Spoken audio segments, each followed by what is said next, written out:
à tous. Aujourd'hui, je vous propose un petit suivi d'une espèce que j'aime beaucoup, mais j'ai l'impression d'aimer un peu toutes mes espèces. D'une espèce que j'ai depuis pas très longtemps, depuis février de cette année, qui nous vient d'Australie, qui est, j'ai l'impression que je suis un peu habitué maintenant, une petite garce, que je ne recommande pas spécialement aux débutants, mais je vais vous expliquer tout ça après. Je vous présente ça tout de suite, c'est les Myrmecia pilosula. Allez-y, c'est parti.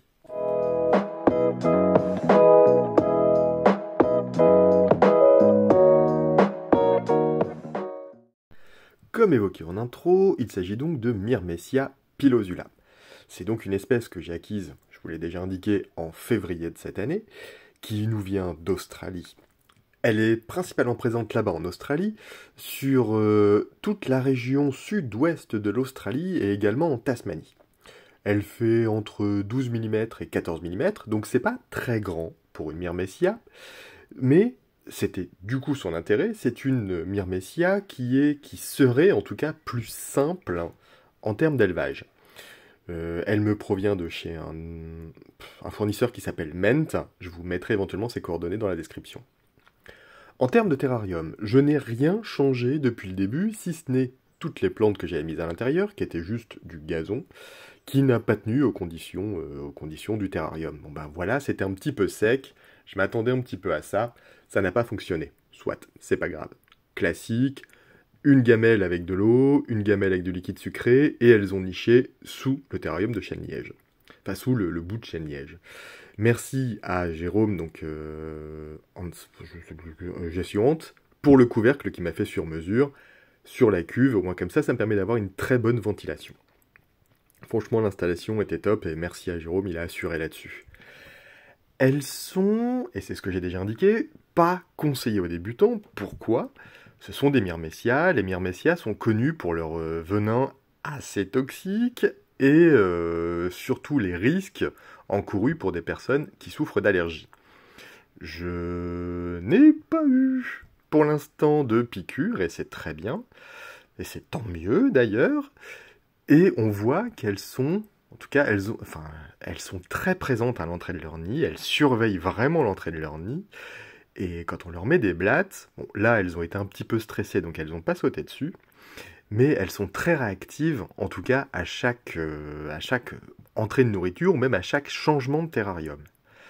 Au niveau du couvain, j'en suis à la 3e ou 4e génération, je ne sais plus, et on voit qu'il y a quand même une quantité, donc on voit sous le terrarium, une quantité de larves et d'œufs assez impressionnante. Je m'attendais vraiment pas à un tel développement, surtout chez des Myrmecia. Pour l'instant, toutes les Myrmecia que j'ai eues à la maison, c'était des monstres, et à chaque fois, ça a foiré. Là, pilosula, je touche du bois, mais pour l'instant, ça fonctionne très bien. Donc j'ai eu la chance d'avoir une très bonne fondation. Ça peut passer par là aussi, merci à Ment.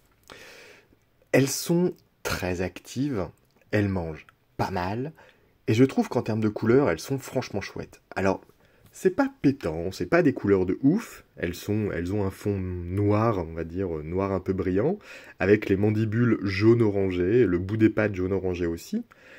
Comme évoqué, elles sont pas très très grosses, mais Myrmecia reste un défi pour tout éleveur de fourmis, de par la dangerosité d'une part, il faut vraiment pas déconner avec elle, on fait super gaffe, le venin reste très toxique, alors je sais plus, c'est 2 peptides assez spécifiques, alors j'ai pas suffisamment lu là-dessus.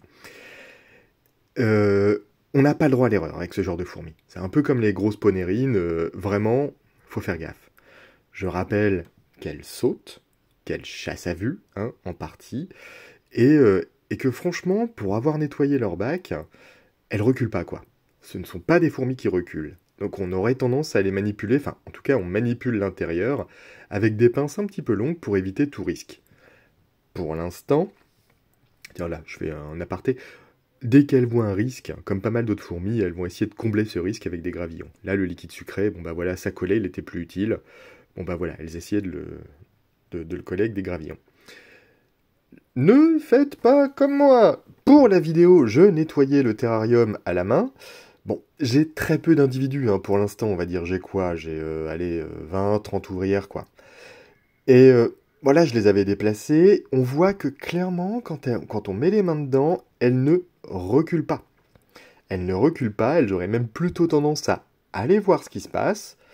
Ouais, je me suis ravisé après, j'ai nettoyé un peu avec les pinces, je me suis dit que j'avais été un peu idiot en mettant les mains dedans. Donc voilà, sincèrement, c'est pas spécialement pour les débutants. Là, c'était juste après avoir nettoyé, on voit que tout de suite elles sortent, elles vont voir ce qui se passe. J'en ai profité également pour mettre des feuilles, pour rajouter des feuilles dans le terrarium. Euh, Elles vont voir ce qui se passe, elles sont curieuses, elles flippent pas spécialement, quoi. Elles y vont. Il y a un truc qui se passe, il n'y a pas de doute, elles vont voir, elles sont curieuses. Je... Voilà, j'ai fait le con en mettant mes mains dedans, je le ferai plus, stop. Voilà, voilà. J'ai été un petit peu idiot. Ça arrive. Donc ce sont deux très belles fourmis. En termes de terrarium, j'ai été surpris. Il ne faut... Enfin, il faut pas omettre et oublier, même si elles viennent d'Australie, de mettre de l'eau.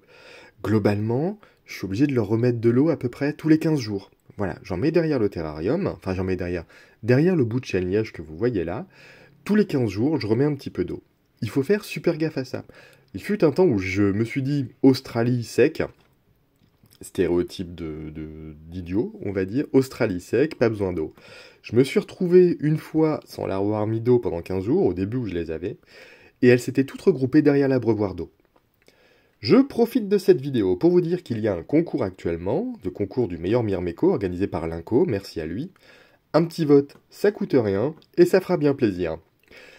Je vous laisse sur ce concours. J'espère que vous avez passé une bonne vidéo sur le suivi de ces myrmécias. Je vous en donnerai des nouvelles. Là, pour l'instant, j'ai une trentaine d'ouvrières à peu près.